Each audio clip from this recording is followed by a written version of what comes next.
All right, so this is what we call the Afterburn. So if you have a comment or question about today's teaching, you can certainly line up over here to ask your question. If you're on live stream, we've got Rob and Gary and Kurt back there. They'll take care of things. Looks like Kurt's doing more of the supervisory. Oh, no, you got your laptop too. Okay, good. Listen, we start getting 500, 600, 800 people on there, then ultimately it needs 2 or 3 people to administer, and that's fine.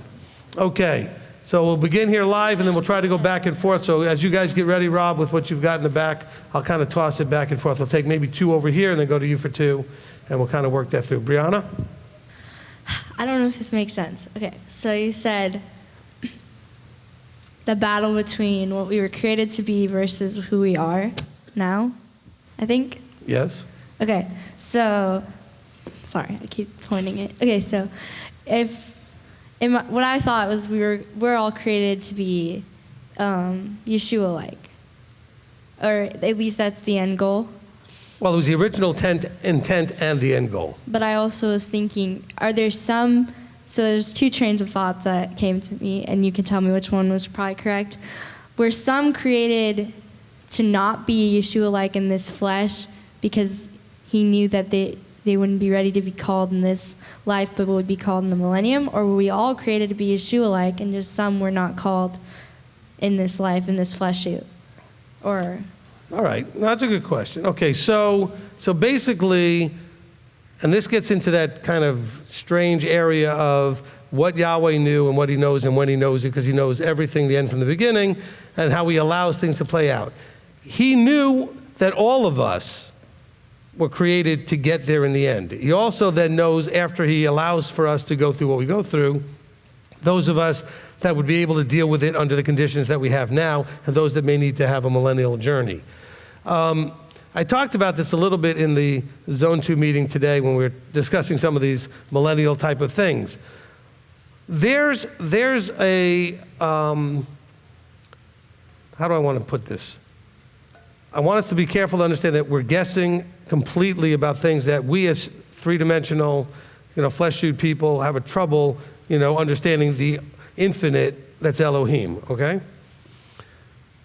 He created us, and what he did was he allowed for egg and sperm to come together and make a human being.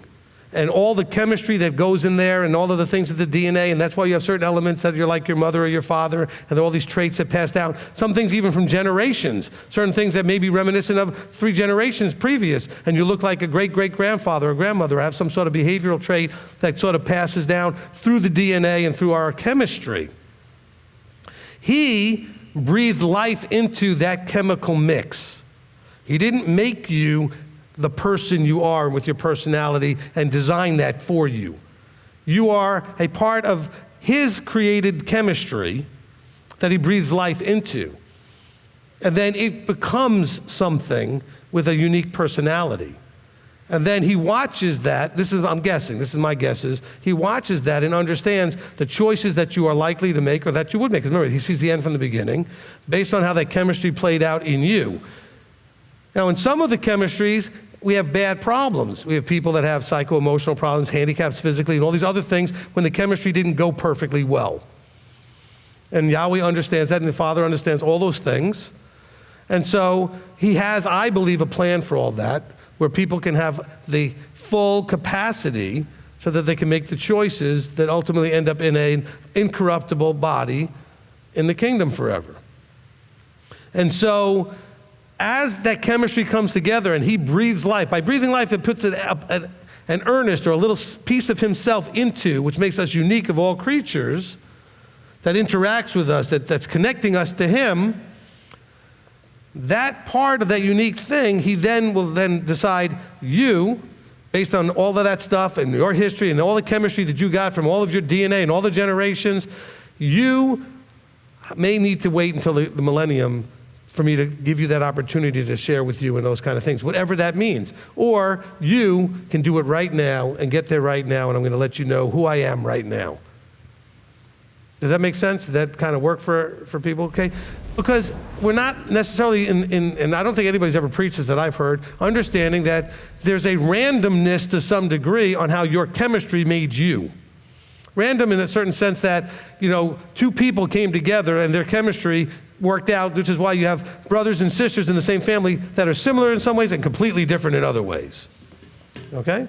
And it's not like Yahweh decided to make my daughter this way or my son that way.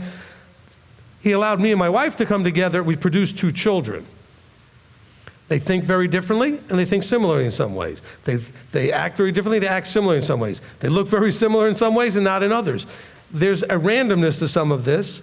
There's some that's determined by the chemistry, and then it's his breath of life interaction with us that then has him understanding, timing-wise, what to do in terms of when and how he reveals himself. Because you're not getting that revealing at birth. At some point, he chooses to do that revealing. And he knows when to do that based on you and your chemistry and your personality and your ability to handle. Some people can handle this now. You may not think you can, but you can, or you wouldn't have picked the timing. And those that he thinks may not be ready for it now, for whatever reason he's choosing not to do it now, will get their chance. That's the Millennium and Kingdom, those first 3 parts there, all right? Did that answer your question? Yeah, so you said,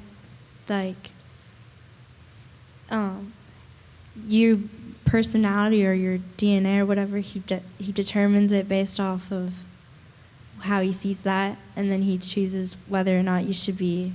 Not based on the DNA. I'm saying is that once you become a thinking being, where you're going to be able to think, make choices, have desires, preferences, once you have a personality, he can see where that leads. He knows, and probably he knows it from the minute that the creation moment when the egg and the sperm come together. He knows that person's going to do it, because he can see the end from the beginning. And then when that being comes into an existence, and we can believe that that starts at conception, because he can see the thing all the way through, he's going to know what the timing should be. He's going to reveal himself to everybody. The difference is the timing of when. Did that make more sense? Yeah. Okay. And then if you are not one of the people that get called... No, everybody gets called. It's just whether they get called now. I mean, like in the flesh. Now. Flesh now. Okay. None of the, Torah or whatever applies to them if they're not. Okay. I want to say this so that it's not confusing, all right? Sin is the transgression of the law. Sin is not doing something bad or wrong, okay? Sin is doing something that goes against the law. If you're not in a system with that law, you can't break something that you're not in. Okay? You can't, so those that are without covenant, if they steal, this is wrong. We can all agree that something's wrong, but it's not sin. Sin is a word that has to do with a relationship and you did the behavior. Okay? If I go and kill you, most of the world would think that that's wrong. I would say at this point in time, probably everybody in the world would think that that's wrong, murdering somebody. It's not sin, though, unless you're in covenant. Sin has to do with how the relationship between you and him views what you did. Does that make any sense? Okay, so when a Gentile does it, it's still wrong, awful, horrible, maybe even horrific, like murder's horrific stuff. But it's not sin. Okay, sin only can come in a relationship with the law. And in covenant, we are given a law that says, if you do this, you are in good standing. You are going to receive all this blessing. And if you don't, it's called sin. And that when you are in sin, you are breaching the relationship. You have now breached the covenant. So sin is a breaching of covenant, not so much an action of doing something that we think is wrong. Or that even that he says is wrong. When you do it, it's sin. When somebody else does it, it's just wrong. Does that make any sense?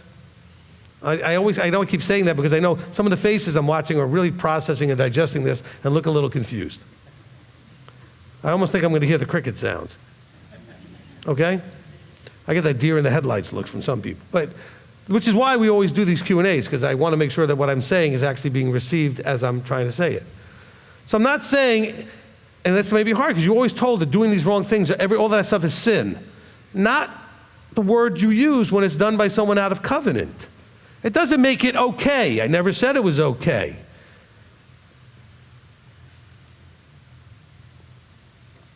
It's kind of like the big debate about, marriage.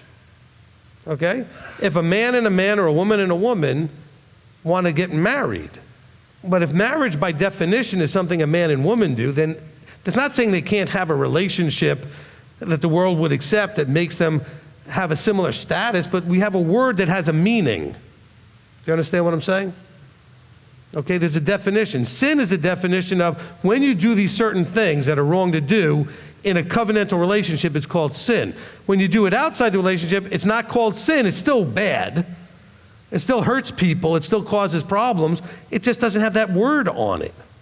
Because the definition of sin is transgressing the law. You can't transgress something that you're not a part of. I cannot break a law that's in another country while I'm here because I'm not there. I'm not part of that country's laws. I'm part of this country's laws. And so if something's allowable here and not in another country, I'm not breaking their law because I'm here under this law. And those who are out in the world are under the law of sin and death, the law of their own law. They get to choose what they think is right and wrong. That's the law of sin and death. That's what I talked about. I don't remember what teaching was when we went through, Romans, and I covered that. All right?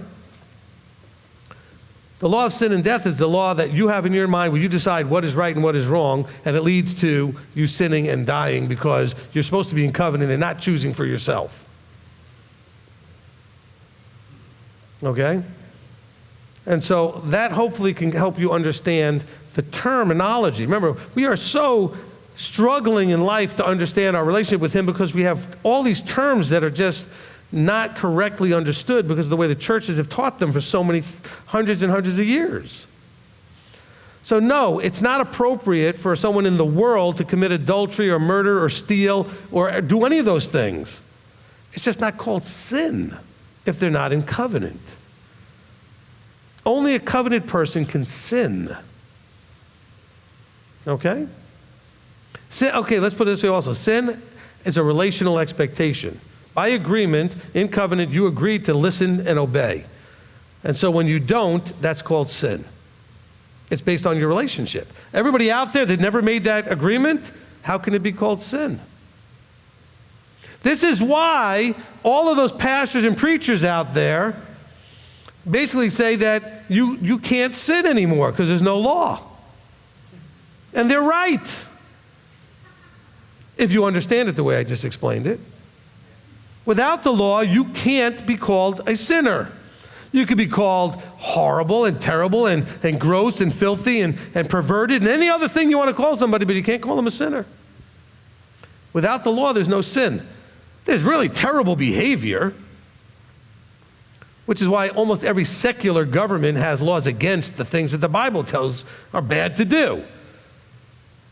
You can get arrested for doing many of those things in most countries because the world agrees that stealing and murder and other things are things that are undesirable behaviors in a society. But the government doesn't call it sin. It just calls it breach of the law. But when it's breach of the law of the Creator, it's called sin. But it has to do with your relationship. Anyway, hopefully that made some sense to most of you. Okay, go ahead. Shabbat Shalom. Shabbat Shalom, Olivier. So you just clarified sin. And my question actually is to clarify another term, the set-apart spirit in 430, grieving the set-apart spirit. I know that I've heard some people trying to justify the Trinity by saying, how can you the set-apart spirit must be a third person because you grieve it. So I just wanted you to, if you want to say something about it. Okay, look, there's so much that we deal with. Understanding the Ruach teaching would help you with this. The John 14 makes it very clear that what you're receiving is the Spirit of truth. We understand that Yeshua is the truth. He says, I'm not going to leave you orphans, I'm coming to you. The set-apart Spirit is a set-apart fullness of the intent of what Yahweh is. It's the Spirit of Elohim. It's the embodiment of His approach and the way He sees things. That's the spirit of it, the fullness of the intent. And rather than say you're going to grieve the Messiah, or you're going to grieve the Father, He's saying you're going to grieve the fullness of the intent of this whole process. And the Spirit is how they interact with us. It's the means by which they do all the things that they do. All right? So I know they want to make a Trinitarian argument out of verses like this. It's just foolish to do so. You know, if you actually listen to Yeshua Himself, He relentlessly, consistently says, the Father and the Son. I and my Father are one. Not I and my Father and the Spirit are one. He always refers to just the two of them. If you don't believe me, believe what the Father's doing through me. I'm here to show you the Father. I didn't say I'm here to show you the Father and the Spirit and the Son. I mean, there's no reference to the Trinity in any overtly, openly clear way. There are lots of verses that are bent and twisted by people to get there. So you got to listen to the Father and the Son teaching. I know you have already ready for Olivia, but other people and the understanding the Ruach teaching. All right, live stream, and then we'll come back to you. Live stream. I guess follow up on what you were just saying. Amy H. says, then how could I have been dead in my sin before I even entered into the covenant? When you do the things that we would then call sin, what does sin do? It separates you from Elohim. So if you're doing all these things, to covenant with Him requires the blood of Yeshua to cause the passing over of that sin so that you can come back into covenant. So when you were dead in your trespasses, having nothing to live for, no connection, no covenant, like I said, strangers of the covenants, etc. in Ephesians 2, this is when you then are wanting to transition into a covenant relationship, is now considered a sin that needs to be covered. You need now the blood, the death, burial, and resurrection to cover that. Did that help make sense of that for people? Okay? So he's trying to explain things, and I understand how bad this can be. So I have a lot of empathy for Paul and others that talk about these things. Anything you say is going to be incomplete to some level. I have people on a regular basis come to me and say, Rabbi, you said this, this, and this, but what about this situation? I'm like, I wasn't talking about that situation, but I wish I had, because I would have covered it for you, because that doesn't fit in exactly with what I said. But it's a different situation, so it has to be handled differently. Remember, he's trying to help people understand sin, and he's trying to say, look, when you were behaving in these adverse ways, and now you want to come into covenant, that now is a sinful behavior that still needs to be covered. You still did the act. You're still worthy of death. You still did whatever you did. And that's where he says, let's go back to Ephesians 2. And he says, let's see. In verse, it's just not at the beginning. Verse 1, you were dead in trespasses and sins in which you once walked according to the course of this world, according to the rule of the authority of the air and the spirit that is now working in the sons of disobedience, among whom also we once lived in the lusts of our flesh, doing the desires of the flesh and of the mind, and we were of nature children of wrath and also the rest. But Elohim in His rich compassion, because of His great love with which He loved us, even when we were dead in trespasses, and you could translate that as sin, okay? Made us alive together through Messiah. By favor you have been saved, and raised us up together, made us sit together in heavenlies with Messiah. And so we have to understand that we are then brought near through the blood. And this is where we have to understand that it comes together. Look, this is... there's another place where it says it more clearly, but it's not in this chapter. So you were dead in trespasses. You can translate that, in some places we'll translate it as sin. Okay? So I'm not sure that that's actually the Greek word and necessarily the word that they want there. But in what you did, okay, if you commit adultery, murder, steal, idolatry, Gentile or not, this goes against how the Creator intended it.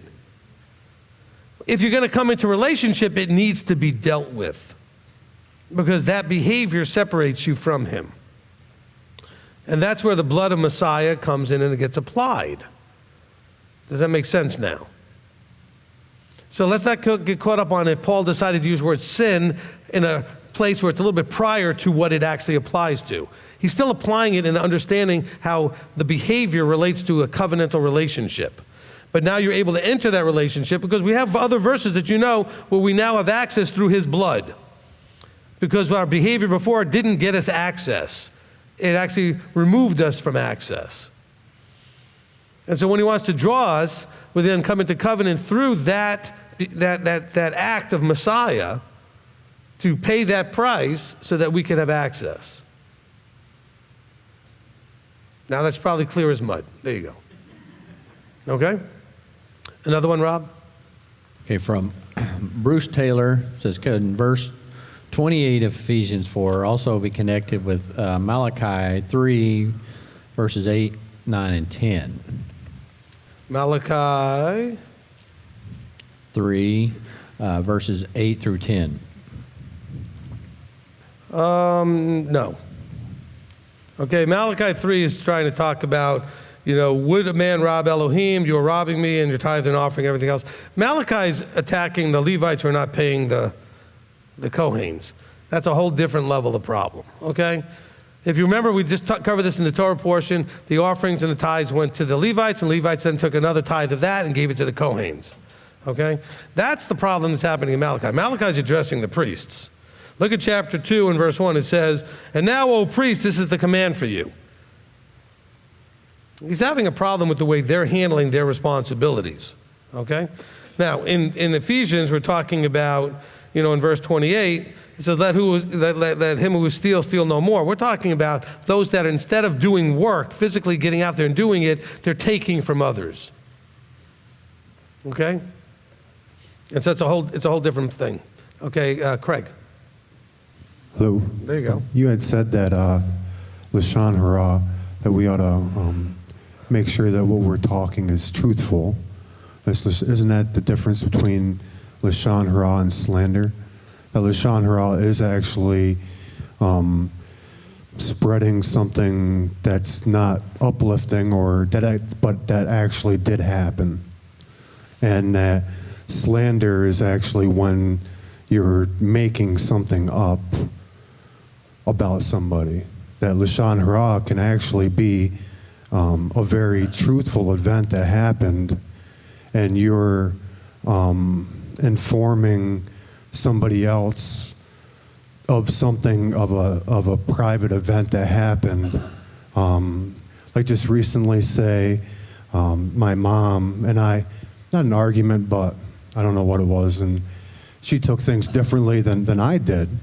And having never said anything to me about it, she's talking to my brother. My brother calls me up, and even though what happened was, pretty close to what happened, her talking to him without coming to me is and I think that happens a lot within the body too, that instead of handling things private, when I choose to go and tell somebody, even if the two things actually happened, and I was being as honest as I can, and telling somebody that if it's not an uplifting, and I just like to kind of bring out what Jude had said in 9 about Michael and not bringing a blasphemy against the devil himself. Like, we have to be, so careful about what we say about his set apart ones, and then how we can tell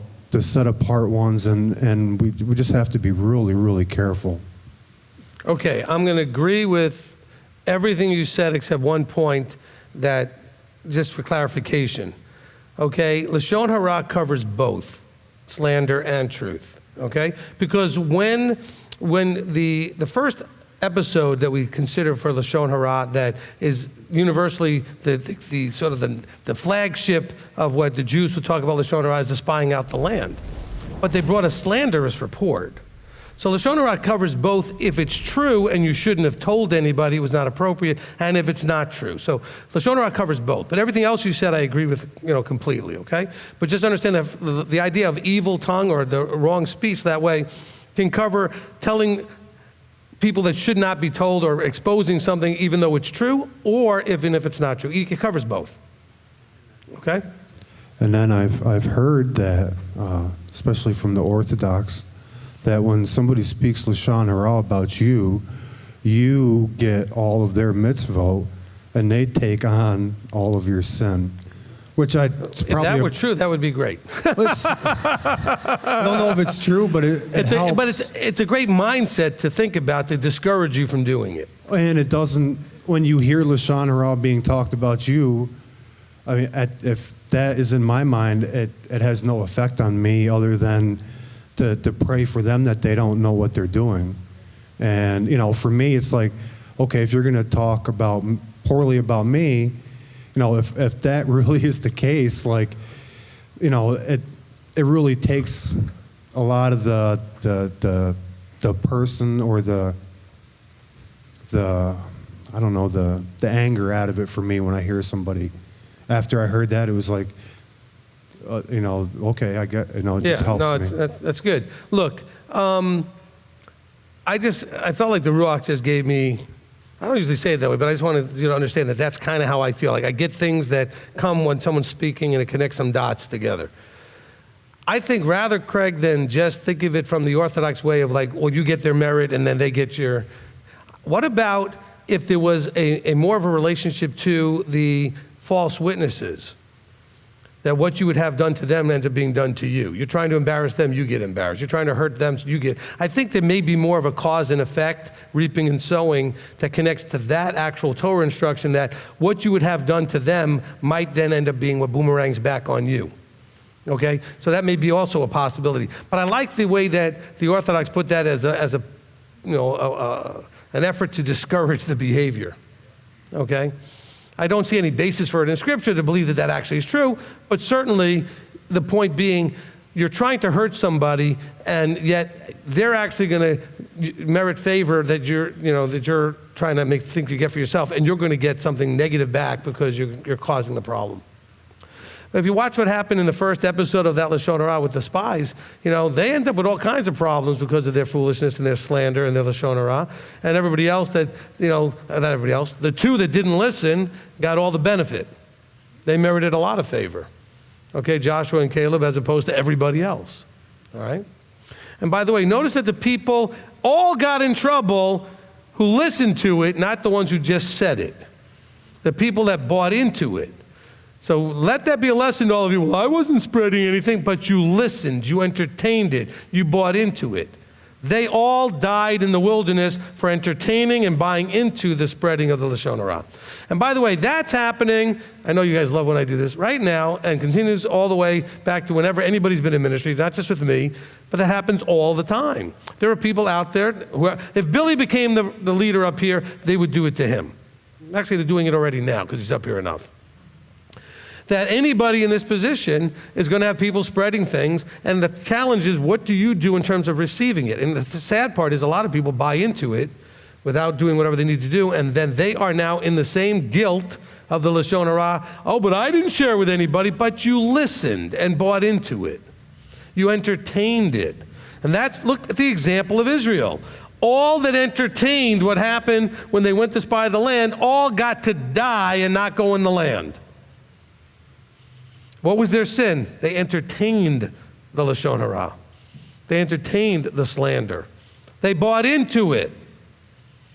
After all, some of you fall into the same trap. These are all leaders. They couldn't lie to us. They couldn't be saying the wrong thing.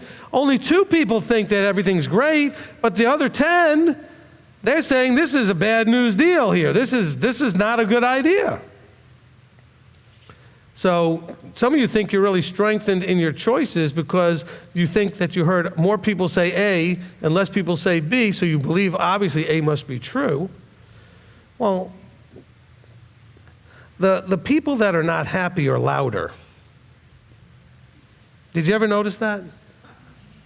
The squeaky wheels are louder than the smooth wheels that are just moving nice and quietly along.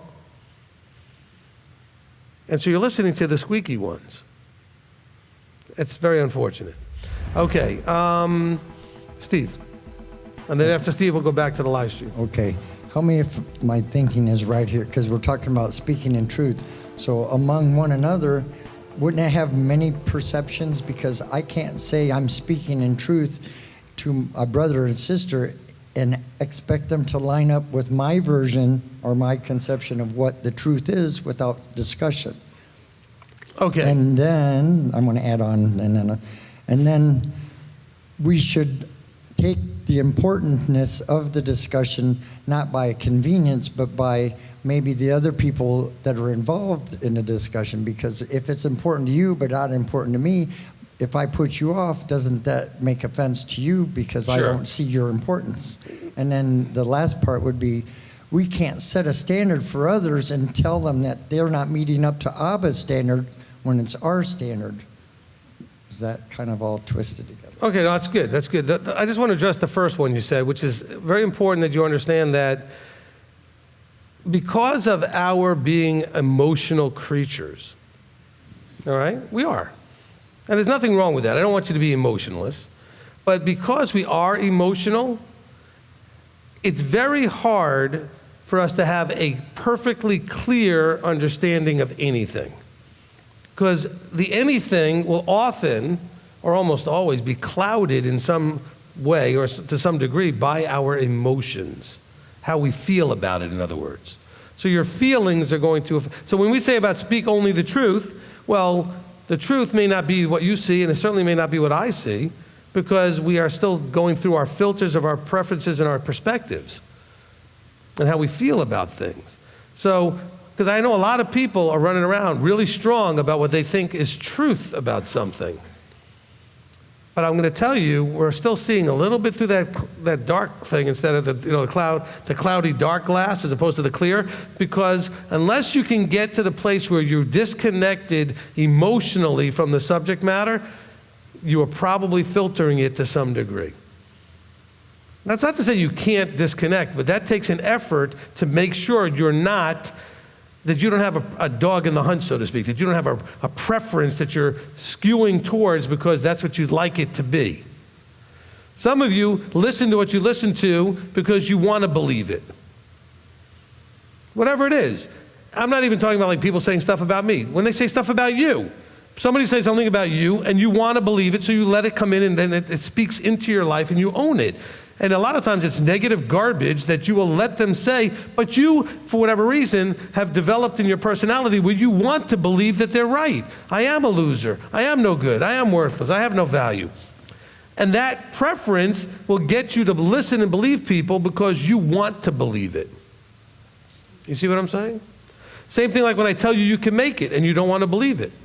And because you don't want to believe it, you can't receive it. So truth cannot be received as truth, not completely, if you're filtering it through emotion.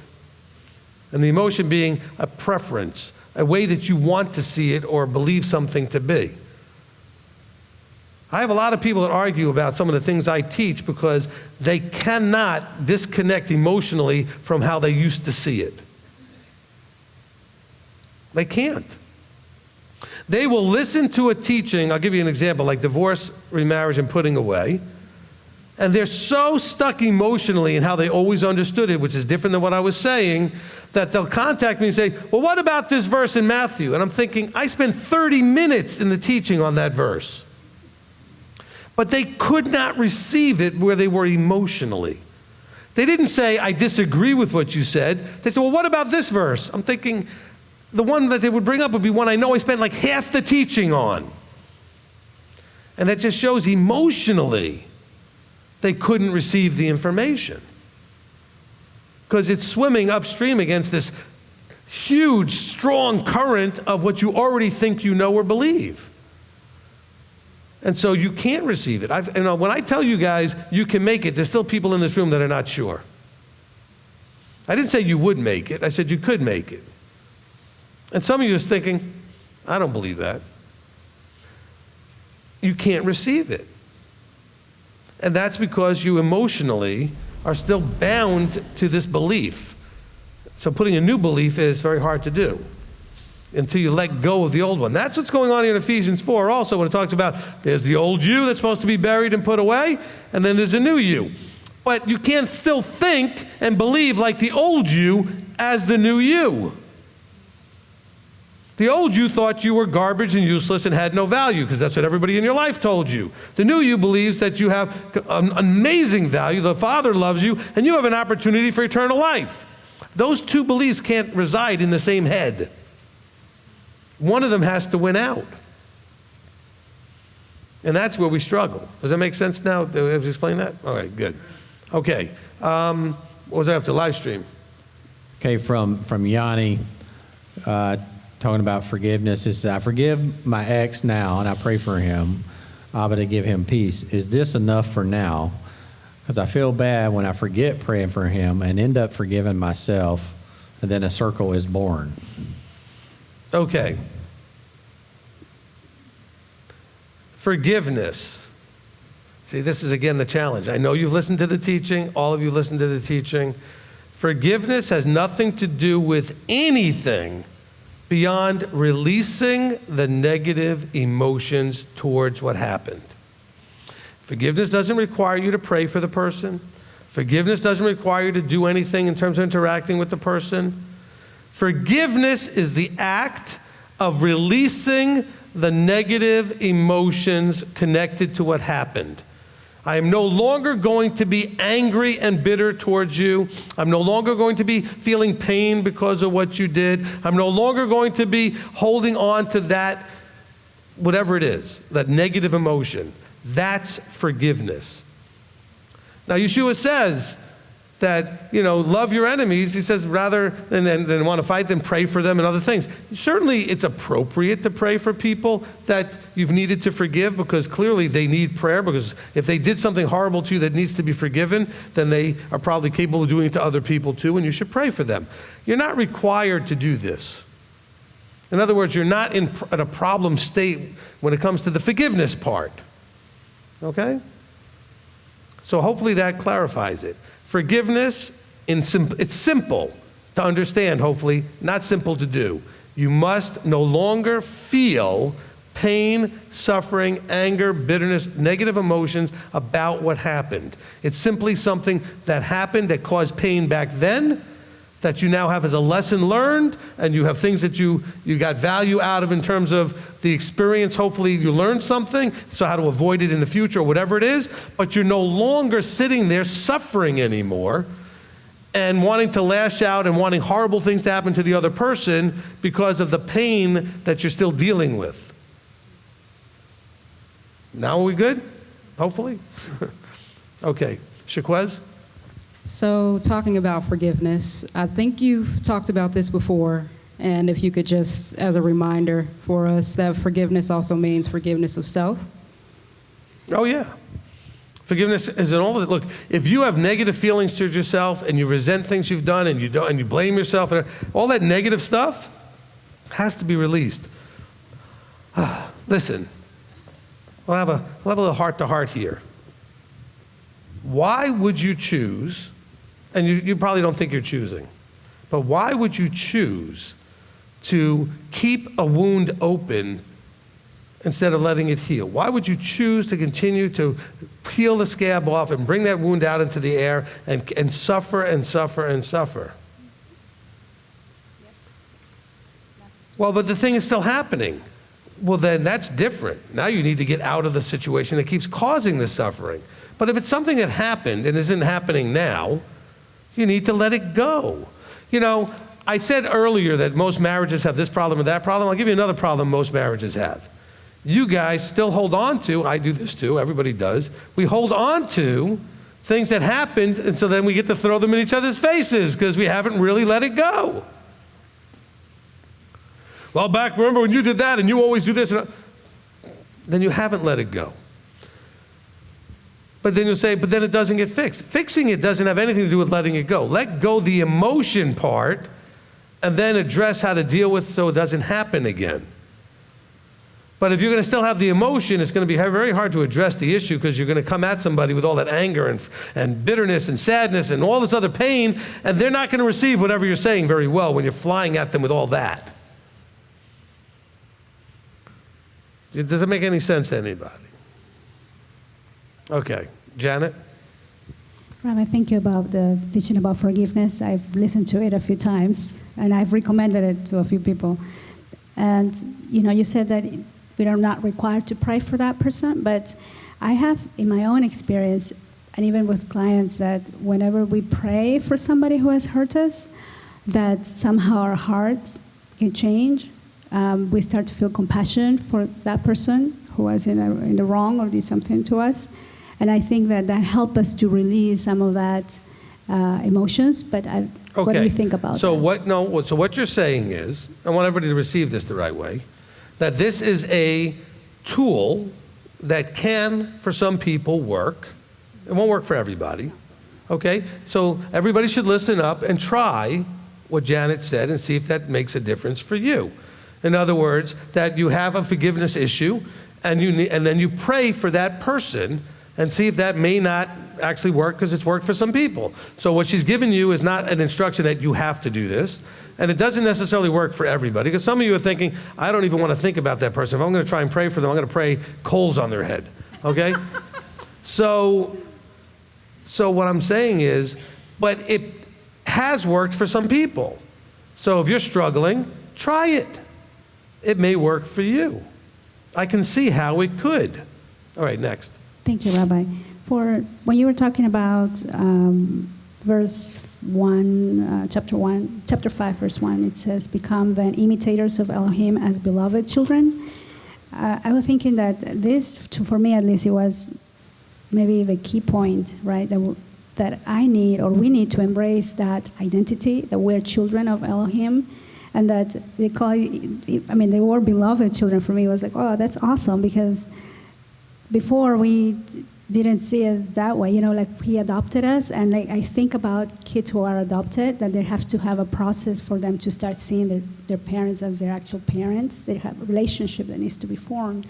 And I think that with us, we were in the dark, we thought there was a relationship, but there really wasn't any relationship until we started to walk Torah. And then is when we start to develop that relationship and fall in love with him, and out of that love is when we can actually start to do things that he's asking us to do, even though we don't want to do it sometimes, or it goes against our fleshly nature, but we start to do it out of love because we know that he's our Father and we're his beloved children and we want to be pleasing to him. Yes, that's good. Yeah, and when you were talking about we can be sweet smelling fragrance to him, that we can make him proud of us. I thought about the offerings. Is it connected to any of the offerings because it says an offering to him? Any of the offerings that we've studied, like the burnt offerings and all that, they were supposed to bring a good smelling fragrance to him, or is it not connected? Well, no, an offering, look, again, we do the offerings we do to express, certain things to him, okay? And he's saying in this case that Messiah gave himself for us, and this is a gift and an offering to Elohim that was sweet to his, in terms of he appreciated it. That's the metaphor there. Okay? And just the last thing I just wanted to say. Wait. But understand, that's like the widow's mite. Okay, she gave something out of the abundance of her heart. Didn't add up to anything in terms of in the big picture, but to her it was big. And so, but it was doing it to be pleasing to him. And so that's what we're talking about. It's not so much the sacrificial system, although the sacrificial system had other purposes. Okay, so not every time you see the word offering is it talking about the sacrificial system. Every time it talks about this, is it talking about that. Sometimes things are being used for different reasons. Okay, look at the context and we'll understand what's going on here. Thank you. All right. Just a quick thing, because I know there's other people waiting. When you were talking about how Yeshua would maybe ask that question, and I died for you, after I died for you and you're still doing what you're not supposed to be doing. Right. I just love the way you ended with the appreciation, because I think that it really comes down to that, to appreciate what he did for us, And so no matter whatever trial or thing, we need to change, we need to really work through our internal fleshly mess that we have inside, and how we can grow to become more like him is really out of appreciation, because he gave everything for us, like Amen. you said. Amen. All right, Rob. Okay, from Paul Clearwater, says, how do you know when to interpret the word truth as Torah or saying something that's honest? Referring to Psalm 119, verse 160, or Ephesians 4, verse 25. Ephesians 4:20. Therefore, having put off the false, speak truth. Okay, well, I answered verse 25 in the teaching, and understanding that it's in the context of this paragraph, of this section of what Paul is talking about. The false being the old Jew, the old mindset, the old way of thinking, versus the truth, the new way, the new mindset, the mind of Yeshua. So it's specifically talking about that here, all right? When you look at Psalm 119, and in verse 160, it says, the sum or the entirety of your word is truth. Okay, in verse 142, it says, and your Torah is truth. John 14, Yeshua says, I am the truth. So what is the truth? The truth is that which is the reality. That's what that is I'm going to use the word true for defining truth. That which is accurate, that which is right. Okay, so he's saying here, we know that the Torah is right and accurate, and it does everything it claims to do. We know Yeshua is right, accurate, and does everything he claims to be. And so what he's trying to tell you is, look, you're taking a false way of living, thinking, being, and you're putting on a true way of living, thinking, being. And that's what he's talking about in Ephesians. And you may want to go back and listen to the teaching, because I thought I covered that pretty thoroughly during the teaching. So you may want to go back and listen to that. Okay, Rob? Okay, from Daniel Woods, says, if you have forgiven someone but not reconciled with that person, what would that look like in the kingdom if both people make it there? All right, say that one more time. Both people in the kingdom. If you've forgiven someone but not did the reconciliation with that person, what would that look like in the kingdom if you both make it there? I have no idea. I expect that there will be a process of healing. If you're both there, it means that you both finished the process necessary to be there. Okay? And I've got to believe that no matter what the person did to you or you did to them, whichever side of this you're on, once you both did all the things necessary to journey and make it there, I think we'll recognize that when we see them there and recognize, wow, how awesome. They did whatever was necessary to become a person that gets in to be here. So I think that would probably be the mindset.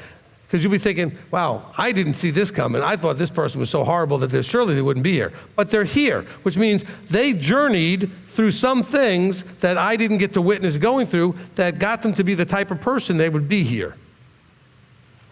And I need to accept that. And I think that the person at that point would be able to do that. Okay?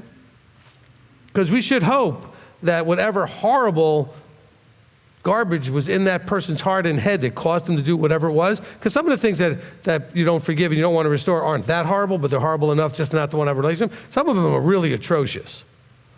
And if that person ends up in the kingdom, let alone in the congregation with you, I think at that point you should get to the place where you recognize, wow, if Yahweh thought that he'd done or she'd done enough to get to the place where they could be here, then I need to accept that. Because remember, this is important, you're there too. How did you get there? No, don't you think about it the wrong way. You're thinking, well, because of all the things you did dumb. I'm saying no, but you're there because you were able to get to that Yeshua-like mindset. If you can, then you should also look at the other person and say, wow, if they got here too, they must have done the same things that were necessary, and I need to look at them that way. Yahweh doesn't let anybody, and I promise you, will not let anybody slip through the cracks and just get in that doesn't belong. That is not happening. Okay? So I believe, that's my guess, when I first answered with no idea, my guess would be that you at that point will recognize his full sovereignty. You'll have full emunah, which means you'll trust that everything he does is right, everything he causes or allows. And so if he let them in, then that means that they're qualified to be there. See, your problem that you're having is you're still thinking through a Christian mindset of that somehow people get in who don't qualify, because you don't like the idea that we have to qualify, because that means works. Well, the reward requires qualification. Paul starts off in verse 1 of chapter 4 that we are to walk in a worthy, qualifying manner. And if you don't, you're not going to be there. Now, we often enough don't, and then hopefully we repent and fix it. The person that you run into there, you have to believe if they're in, they did what was necessary to repent and fix it. And so you may just shock yourself and respond with, I am so glad to see you and glad to know that you fixed all that mess. Okay? And by the way, you should be also humble enough to realize that other people are going to be glad to see you, hopefully, and realize you fixed all your mess. Which will go back to your initial reaction to what I said. Because I knew what you were thinking originally, and that was part of it, but that wasn't where I was going. Okay? Rob? We have a whole bunch of questions on the forgiveness. Okay, I can go here and you can pick something there. I'll come back to you. Unless you got something ready. I got, let's go down. Yaakov Yudin says, expand/define whoring in Ephesians 5. I can't do that because I didn't look that one up specifically to see what the underlying word what they were trying to describe there. I mean, I'm sure you could look at it from the very basic idea of sexual immorality. Okay?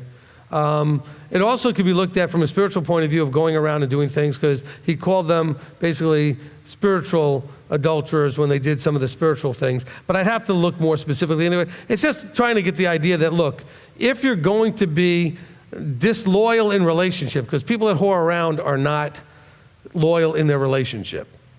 So let's just take it from that point of view. Then you're not going to be doing what's proper among the set-apart ones. And that could be spiritually or physically. So let's maybe add it that way. Okay, Ashley.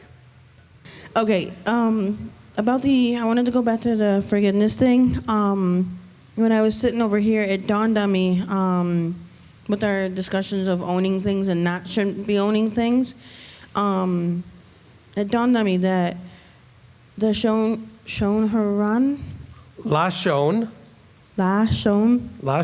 Hara. Hara, no N. Lashon is the tongue or speech. Hara is evil. Tongue eagle. Okay, I'll use that instead. Or, okay, evil speech. Why did I have to be deaf? Okay. I do that a lot to myself with the self-worthiness, and like I was saying, it was dawning on me here, and it's like, that's not right either. Like, if we're not supposed to speak evil tongue, then I shouldn't be doing it to myself either. And I say that because back here, speak truth. Well, a lot of times, in our talks, I'll say I'm a piece of blank, or I can't believe I did this, or I'm stupid, and this and that. It's like, if you say, no, I'm not, then that's me not speaking truth. And if I'm speaking evil tongue on myself, that's that word you say, and that's not right either. And I just wanted to say thank you for finally getting it. Good. Look, I mean, and some of you really do have a hard time with that. I mean, I may say something to you and you just absolutely cannot, at that point, emotionally receive it. And that's when you have to go back home and ask the question, why is it that I can't receive this? It's either A, because you really believe I'm wrong, or B, because there's something going on in you that you just can't believe that what I said was true. And we're talking about things as simple as if I tell you you're not stupid, or if I tell you that you can make it.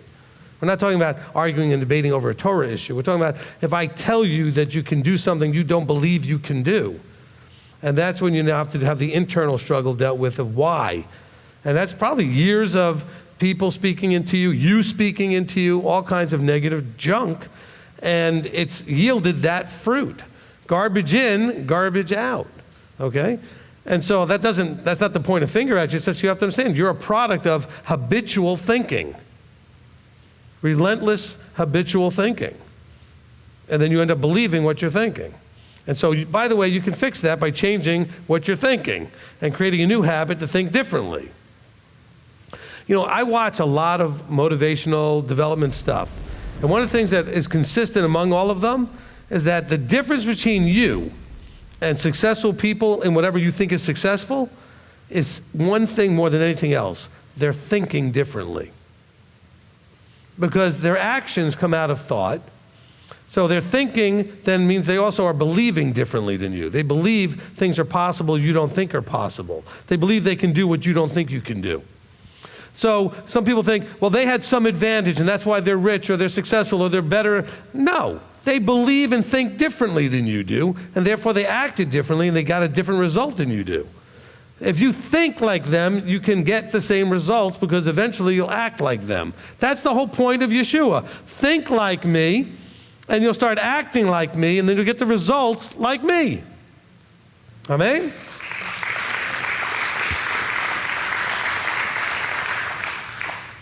Okay. My other question is, I've been listening to Ned and Billy a lot about saying praise even when you're in trials, and earlier when you guys were practicing with the praise team, it said, thank Yahweh for your troubles. Is the reason, and not just for me, but I'm asking this for a lot of people, is there, for all this garbage we went through when we were younger, did we go through that to be able to come here when we're safe and go, thank you, I'm safe, and also to use that as a learning thing and not to go forward with it? Like, Okay. I'm wording it wrong. No, I understand. Okay. The answer is yes and, okay? Yes, that's true, but that's not the only reason. There's lots of reasons why Abba allowed you to go through what you went through. Some of them are time and chance. Some of them had lessons for other people. Some of them so that you can, once you succeed and have victory, you now have a path that you know to victory that you can share with someone else with a similar experience. So there's lots of reasons. What you said was just one of them. Okay? So what you said was correct, but I don't want to limit it to just that. Okay. Okay? All right. Thank you. You're welcome. Okay? Rocky.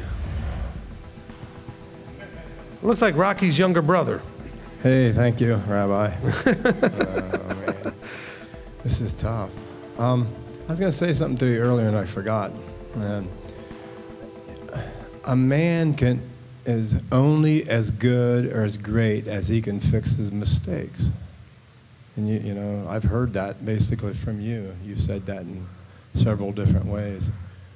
But another thing, you talked about, this chemical, how we're made up, and our chemicals can get whacked out. And I realized something about myself. I become an instant ass as soon as I add relationship.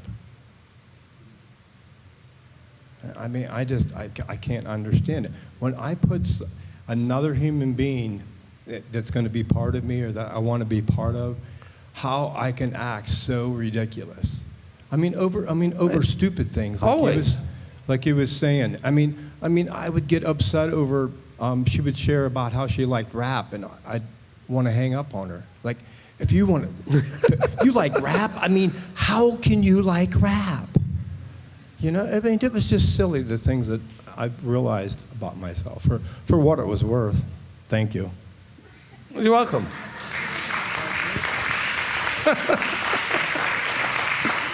All right, let me address two things that Rocky says. Let's do the second one because I probably don't remember the first one. But the second one is simple, is that we have to understand and accept that the other person, this is a revelation now. You ready? The other person is not you. Okay? And that has to be okay. Now, you generally are attracted to people that have a certain amount of things that are in common. And don't go with this whole opposite attracts thing. But, you are attracted because you have things in common. You have things you enjoy together that you can share and together in a lot of ways. But the person is not you. So that's going to be limited in how much is all in the same page, on the same page and you agree on. And so you're going to have things when it comes to the preferences of life, like music or food or whatever, that are going to be different. And you may think, how could you like that? Or how could you eat that? Well, because they're not you. They have to also accept that you don't, and that it should be okay that you don't like or whatever it is. And so that they can't expect that you have to agree or that you expect that they have to agree. But just always remember, they're not you. By the way, this is an important thing for your children as parents. Stop thinking your children should do only and behave only like you did. Besides, if you remember what you really did as a kid, not the bizarre, altered state in your head, but actually how you really were, you would probably not want them to necessarily be what you were as a kid. Because you'll be like, well, I was a kid, I never did that. They're not you. Okay? Just address them as them. They're doing something you think they shouldn't, just address that you think they shouldn't. Don't compare them to anybody. And certainly don't compare them to you as if you were like perfect as a kid, because they can always talk to your parents and find out how not true that was. Mine could talk to my mother. She'll tell them I was the worst kid ever invented. I'm not kidding. She literally says that. And my wife used to defend me to her, saying, why do you talk so mean about my husband? And I wasn't the worst, but I was bad enough. I mean, I know other kids that did a lot of things that my parents should be very happy I didn't do. But I know I was an incredible handful, so I'm not minimizing. But, the thing is, we have to recognize that your wife or your husband's not you, your kids are not you. Sure, the apple falls close to the tree and looks similar in a lot of ways, and they start doing the things they imitate that you'd rather them not imitate, I remember having a moment when my wife and I didn't have any children before we got married. We have our first children, the children acting certain ways.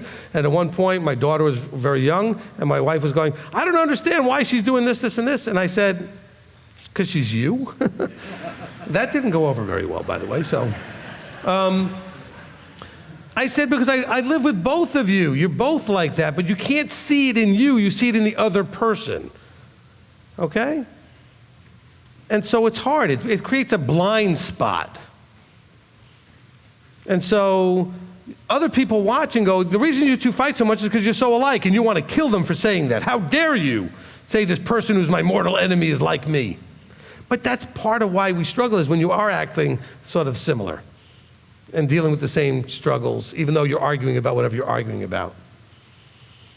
And you don't want to hear that, though, because you're mad and don't like the other person at that moment. How dare you say I'm like them? Well, but, I'm the outside observer. I don't have any emotional investment in this. I'm just an objective observer, and I see. The third-party person can see stuff you can't see when you're in the heat of it, in the middle of it, which is why counseling does work when you go to a third-party person who can just listen objectively and get you to hear what you're saying and see certain things, because that person has no emotional investment in what's going on. And that's why there's so much value if you can find a good counselor to get counseled about things. But yeah, in recognizing, that's a really important thing to recognize, they are not you. They're not going to think like you. They're not going to approach things like you. Not everything. Some things very much the same. I mean, my wife and I have a lot of challenges in areas. In other places, we finish each other's sentences, see and know exactly the same things, see the same things. And it's scary sometimes how in sync we are, and at the same time so out of sync. But that's a marriage. That's normal. Because she's not me and I'm not her. And so hopefully does that help a little bit, Rocky? Okay, good. The first thing you said, I don't remember what it was, so I don't know what I wanted to address that. So, the man's only as good as his mistakes. Okay, I want to just add something to that. It's not so much that. I want you to go deeper than that. Yes, a man is only as good as how he handles his mistakes, but that's all going to be, as a man is only as good as the way he sees and interprets and addresses things. Okay, so the question was, it's only as good as how he fixes them. But he's not going to fix them if he doesn't even perceive it as a mistake. He's not going to fix it. So it's got to start with the man is only as good as his ability to see and process and think. And that's only going to work if remember, we have the thought process and the heart. Whichever one dominates, that's going to gain the results that are going to happen. The man that can let the thoughts dominate and drive, that's going to affect how he's only as good as how much his mind dominates his heart. Okay? So verse 32 stuck out to me. says, as Elohim, like forgive as Elohim also forgave you in Messiah. And right before that, kind of, I think it was in 30, I didn't bring my Bible, talked about for the opportunity to have that seal upon us. Like, and then you talked about how that's just like the opportunity that we have to walk. I mean, the whole context of those chapters, like, we need to walk worthily. Like, these are things that he knows we're going to mess up. Israel's messed up forever. Like, you know, we were dispersed because of continual messing up. And like, he gave, it says forgive, like, that, that's the whole forgiveness, like the opportunity to be restored, and with the reconciliation. Because if it was just releasing the negative state, like, we wouldn't be able to come back from No. Obviously, when we're talking about the context of the Creator, we're talking about being in the body. The forgiveness is simply a step towards restoration and reconciliation. Well, actually, reconciliation and restoration. But that's in that bigger group, that, you know, design picture. Like when the person said, what if you ran into somebody in the kingdom and you've forgiven them, but you never reconciled or restored? And so it's, you know, there's the individual relationship and then the bigger group dynamic. With the Father, everything that we're doing requires forgiveness and the effort to reconcile and to be restored. And there are steps for that, as opposed to somebody in, and again, that's in a covenanted relationship between you and him or other covenanted people. But like, if you were raped by your father, that relationship will never probably be restored or reconciled. It can be forgiven though, and needs to be, or you will suffer your whole life because of that. So I want to give a really horrific example just so we can take this into the extreme. Now, if that person, that man, if Yahweh grabs a hold of him and turns his life around, there may be a time where when you meet in the kingdom, you can recognize that that man did what he needed to do. You will never trust that until you get there, because you won't believe anything you see. But if he's there, you'll have no choice but to believe it, because the only way to get there would have been to address and fix his things. Okay? So that's what we're talking about. So forgiveness is, again, the forgiveness step is a step everybody has to do. You have to do this. You don't have to reconcile and restore with other people in the flesh that are not covenanted and not in the body and all that kind of stuff. Those in the body, you should be seeking how to reconcile and restore. That's what I was going to say, was if because they're in the body. Yeah, go ahead. Oh, you already said it. Okay, good. All right. But it basically, like, just like as like he gave his, you know, his beloved for us to have that opportunity, and it kind of like just reminded me of like Abraham and Isaac, and how he's like, he was willing to offer his son, and we can barely like to forgive and pay, not like the major, like, you know, I'm not talking about somebody raping you or whatever. We should be seeking restoration and reconciliation on all levels, if you say if at all where possible, you should be seeking to reconcile and to restore. And okay, some things are not possible to do that in this condition in the flesh. Okay?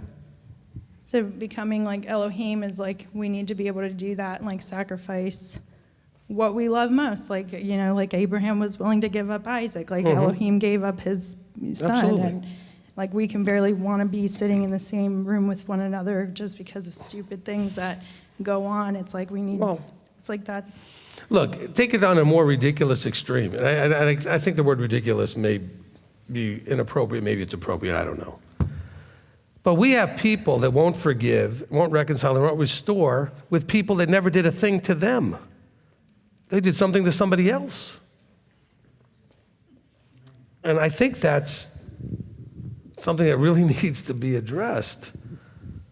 I understand if somebody did something actually to you.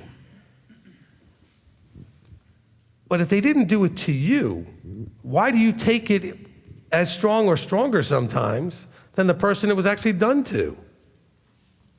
And I'm not thinking of anything in particular, because this happens in all kinds of cases where something happens, you're aware of it, it may be a small thing, and you took offense on their behalf, and now you're all mad at that person, even though the person who was done to is fine. And then you're even more mad because they're still friends with that person, and they're fine. You're like, how could you be that way?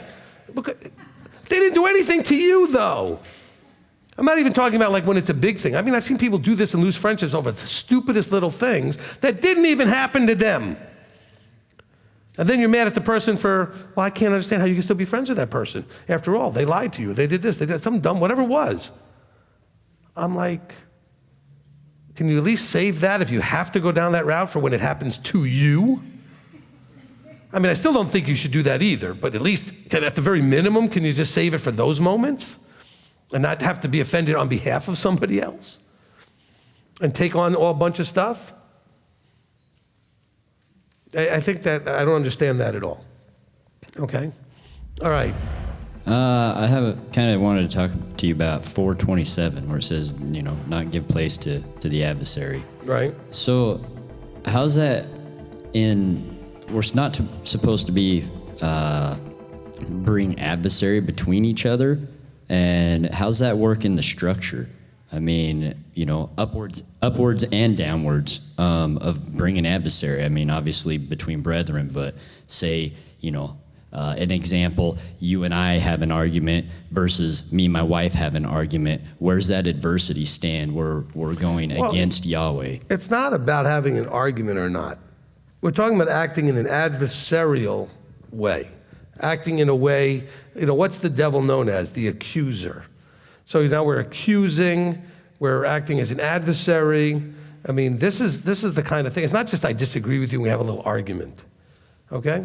It's what he's saying, don't give any ground to the mindset of the adversary, which is to cause division. It's to be an accuser. It's unforgiveness. It's spreading Lashon Hara. It's all of these negative things that the adversary thrives on. It's that little voice telling you, yeah, go for it, do it. Or you're going to let them talk to you that way. You're going to take that. Or you're going to do this. That's the adversarial mindset that then may fuel the argument, may fuel some of the combative things between a husband and wife or you and a leadership person or whatever. But it's the mindset, because we're having a comparison of the mind of Yeshua with the mind of the adversary here. Okay? Okay, so does that take us back to the 6 things Yahweh hates? The 7th is abomination, division among the brethren.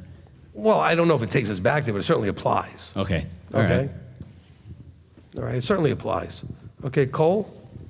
And then we'll try and grab whatever's left on the live stream after Cole. Shabbat Shalom, Rabbi. Shabbat Shalom, Cole. In Isaiah 13, or chapter 1, 13 and 14, did those people realize what they were doing? Isaiah and were they 1. doing it on purpose? Which verse? 13, 14. Okay, stop bringing feudal offerings, incense. It is an abomination to me. New moon, Sabbath, the calling of meetings. I'm unable to bear unrighteousness. Okay, by being hates your new moons. Yes, they were doing these things on purpose.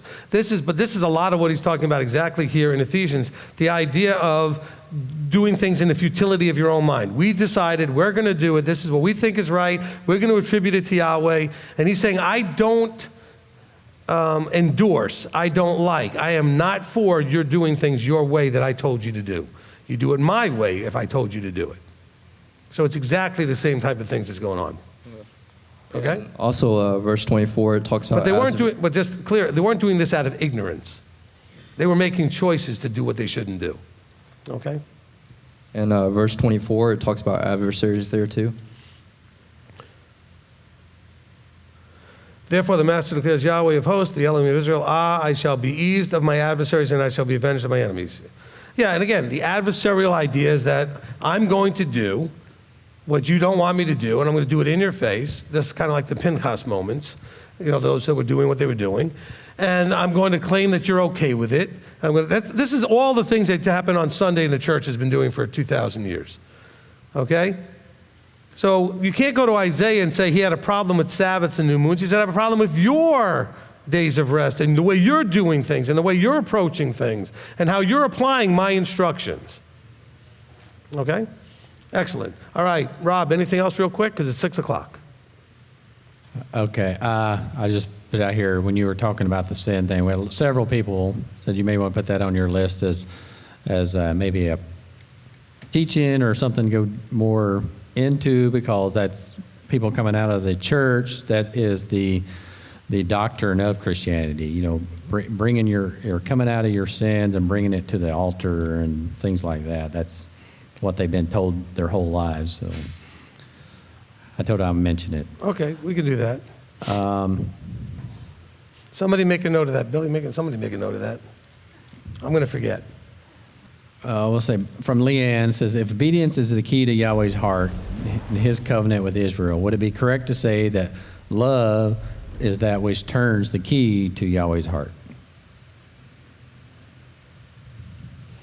I don't have a problem with that metaphor. I think that could work. I don't know that obedience is the key, though, necessarily. It's faith obedience or trust obedience. He doesn't just want obedience. He wants you to do it because you trust him in the obedience. Because there are those that obeyed, but they still ended up dead in the desert because they didn't trust. They didn't have that place. So he wants three elements. He wants you to trust him, obey him, and love. Those three elements need to be there. All right? And so, but I don't think the metaphor is a problem. I think it's a good metaphor. But I just want to add that element. It's not just obedience. You can be obedient and not trust him at all. You're just doing it out of pure fear or whatever it is. He wants you to have trust obedience or faith obedience. You do it because you believe, call it belief obedience, that it's going to result in what he says it's going to result in, right? And that's why you obey. The reason for your obedience is, I think, critical too. So I would take, let's do it this way. I would say that the key is faith or belief or trust obedience. I think that the love is, and I think as far as turning the key is, in that approach, is that you're doing it in a loving way. You're not just grabbing the key, yanking and ripping and doing whatever, but you're understanding what you're doing, okay? And you're doing it out of love. But you have to obey from a place of belief and trust. Next. Okay, from Anna Uden says, even if you aren't in covenant, those behaviors are still wrong and still distance us from Yah. If we aren't in covenant, we aren't getting in no matter what. Is this correct?